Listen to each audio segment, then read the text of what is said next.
दो भैया actor video बनाने लग रहे हैं।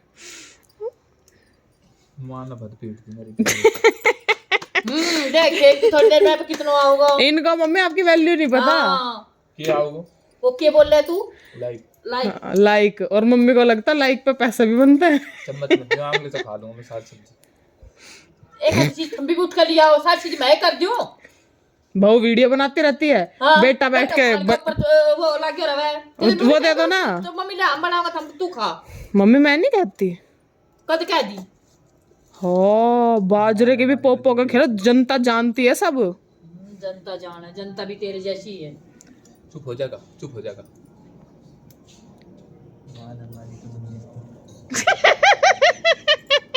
ना वो शकल की पड़ी गूगल भी परेशान है या कौन सी बीमारी है या क्या है। फिर से बोलो। मां ने हमारी गजब बेइज्जती। अब मैं हंस भी नहीं सकती। तेरा पापा भी फोन करके बोलता तू ना ढंग से हंस लिया अगर तू बहुत बुंडी हंसती।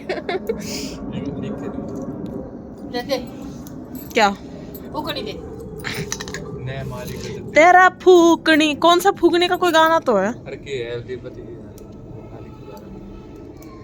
क्या बताऊं? हाँ क्या बताऊं? डायरी बना ले। डायरी नहीं मम्मी डायरी बिना सेव करे डाल दो ना डायरेक्ट। आपको भी कैप्शन चाहिए? आप सेलिब्रिटी बन जाओ पहले। चिकन को स्वाद आ रहा है मैं। अरे गड़के गिर रही हुई आज किरण ने। मैं तो सिर्फ मसाला बुरका हल्का सा क्रेडिट ले जाऊंगी सारा। स्वाद बन रहा है सच में अच्छा बन रहा है। सारा कर रखा था उसमें तो कुछ भी नहीं है उसमें। टेस्ट जिसने कहा ना इसी कल की शिमला मिर्च और आलू की भी बहुत अच्छी थी। आपने खाई पता नहीं खाई क्यों ना खाया ना तो रोटी भी गोल बना।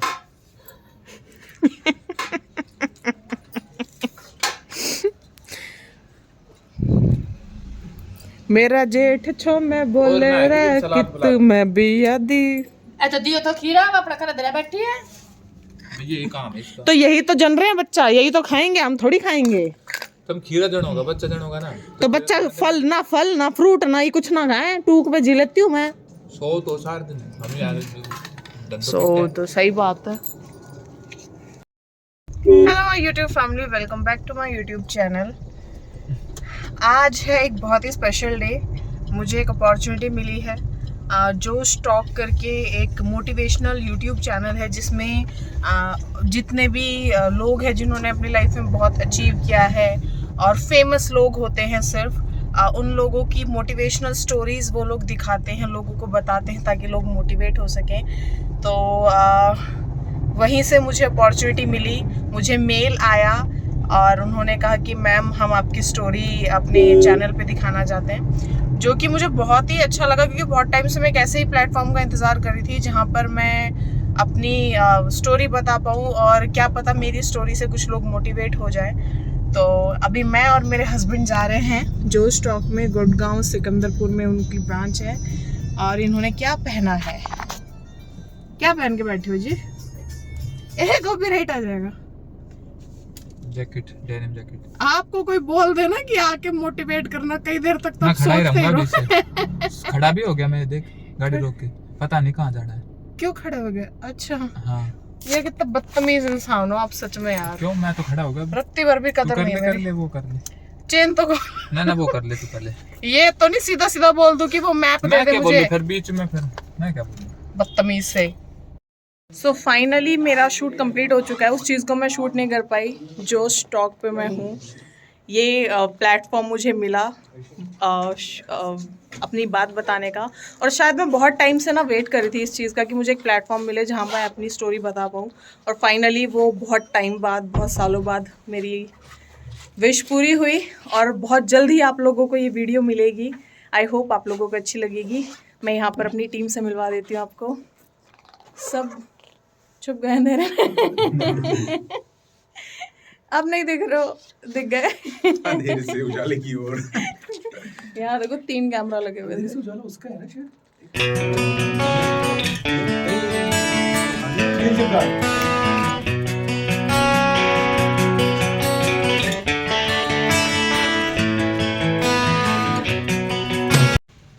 आज ना व्लॉगिंग करने का बिल्कुल मन नहीं हो रहा, और हो ऐसा रहा है 2 दिन से ही मैं प्रॉपर व्लॉगिंग कर ही नहीं पा रही हूँ। रीज़न ये है कि रिसेंटली मेरे नाना जी चले गए, और अब मेरी नानी जी बहुत सीरियस हैं, आईसीयू में एडमिट है, सॉरी।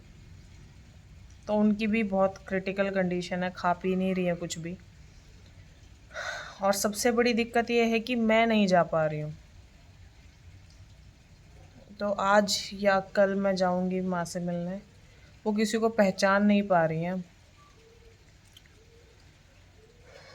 बहुत अजीब फीलिंग है। पता है, एक टाइम था जब मैं बहुत प्राउडली कहती थी कि मैं इकलौती ऐसी जिसके नाना नानी दादा दादी सब जिंदा हैं। सबसे पहले नाना गए, अब माँ बीमार है, मतलब लास्ट स्टेज पे ही हैं वो, सर्वाइवल चांसेस है ही नहीं। उम्र भी हो गई है, फिर बाबा के जाने के बाद वो एकदम ही तबीयत से ख़राब होती आ गई, और अब तो उनका मेमोरी लॉस भी हो गया है, आईसीयू में भी एडमिट है। प्रे करना आप सब लोग। अब देखो, ये चीज़ें तो नहीं की जा सकती हैं, क्योंकि वो ऐसे भी वो उम्र की वजह से भी तकलीफ़ में ही है। ऐसा शरीर हो रखा है कि जीना भी भारी पड़ रहा है। कई बार समझ ही नहीं आता कि इन चीज़ों के लिए क्या बोलूँ मैं, क्योंकि मैं उन लोगों में से हूँ जब कोई भी कॉल आ गया था अभी जस्ट, तो मैं बता रही थी कि जब भी कोई रिश्तेदारी में गुजरते हैं, कुछ होता है, तो मुझे समझ ही नहीं आता मैं क्या बात करूं, क्योंकि उस टाइम पे ना मैं एकदम नम फील कर रही होती हूँ।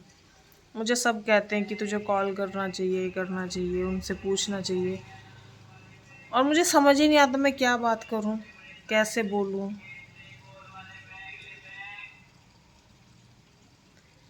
चलो, ये सारी बातें एक तरफ। जो मेरा मेन था वो ये है कि जो स्टॉक में जो मेरा शूट था कल का, उसमें आप लोगों को मेरी रियल लाइफ स्ट्रगल स्टोरी जानने को मिलेगी। एक ऐसे प्लेटफॉर्म का मैं हमेशा से इंतज़ार कर रही थी जहाँ पर मैं लोगों तक पहुँचा पाऊँ बातें, कि कैसे मैंने शुरुआत करी, कैसे मैंने क्या अचीव किया, क्या क्या प्रॉब्लम्स आए। और अगर कोई भी आपके घर में टैलेंट है और उसके अंदर है कि इच्छा वो वीडियोस बना के आगे बढ़ सके। देखो, आजकल जो टाइम है ना वो यही है सोशल प्लेटफॉर्म का। यहाँ पर अगर आप अपना टैलेंट दिखाते हो तो आप फेमस हो। अब वो टाइम नहीं रह गया कि ऑडिशन की लंबी लंबी लाइनों में लगो और ऑडिशन दो। आजकल सोशल प्लेटफॉर्म ही ऐसे हैं जो आपको फेमस कर देता है रातों रात, अगर आपके अंदर जेन्युइन टैलेंट है तो।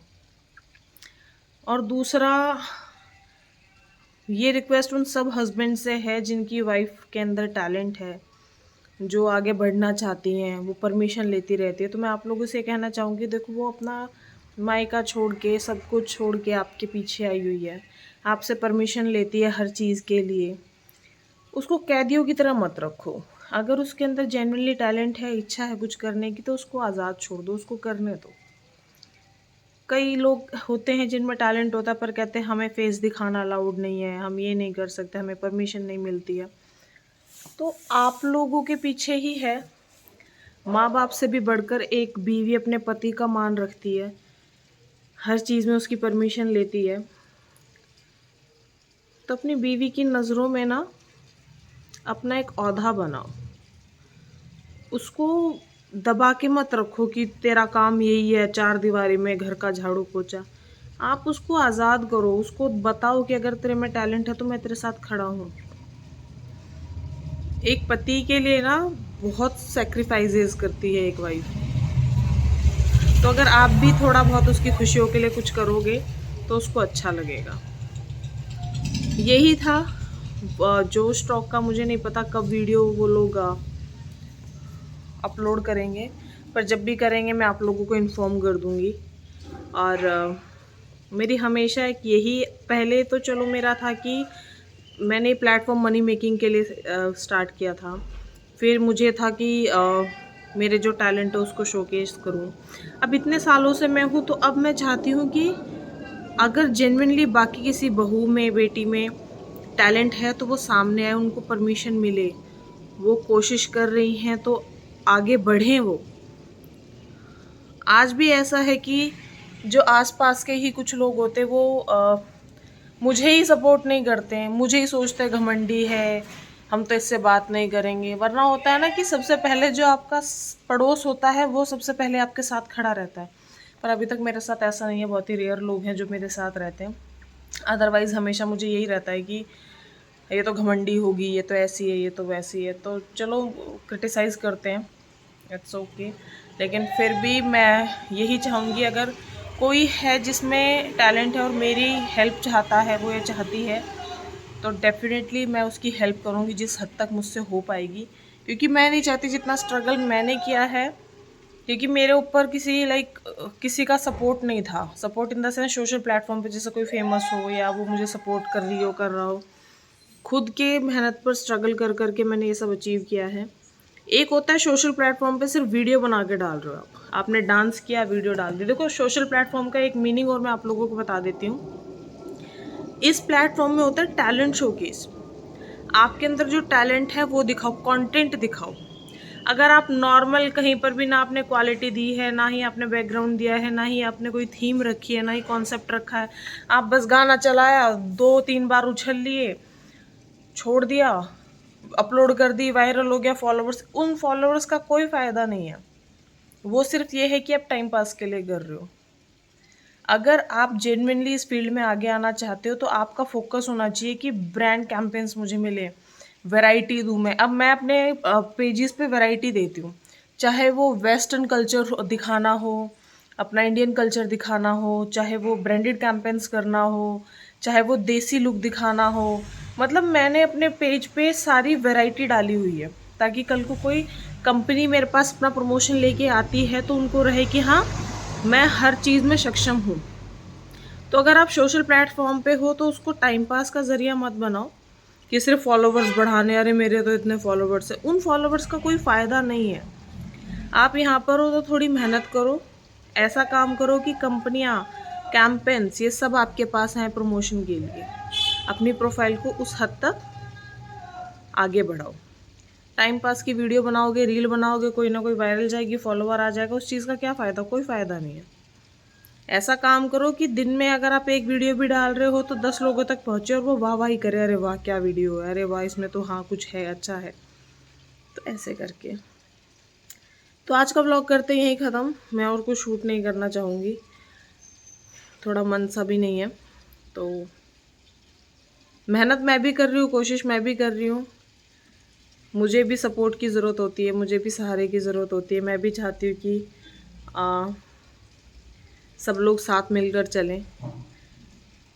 लेकिन होता है कुछ कि किस्मत में सिर्फ स्ट्रगल लिखा रहता है, और वो स्ट्रगल मैं हमेशा से ही करती आई हूँ और आगे भी करती रहूँगी। स्ट्रगल और मेहनत करने से मैंने कभी कदम पीछे नहीं हटाए। पर मैं ये भी उम्मीद करूँगी कि अगर आप भी गांव से बिलोंग करते हो और आपको भी कहीं ना कहीं सपोर्ट नहीं मिल रहा है और आपके अंदर टैलेंट है, तो आप भी आगे बढ़ने की कोशिश करते रहो। तो मिलते हैं नेक्स्ट ब्लॉग में। Till then, bye bye. Don't forget to like, comment and share and subscribe my YouTube channel.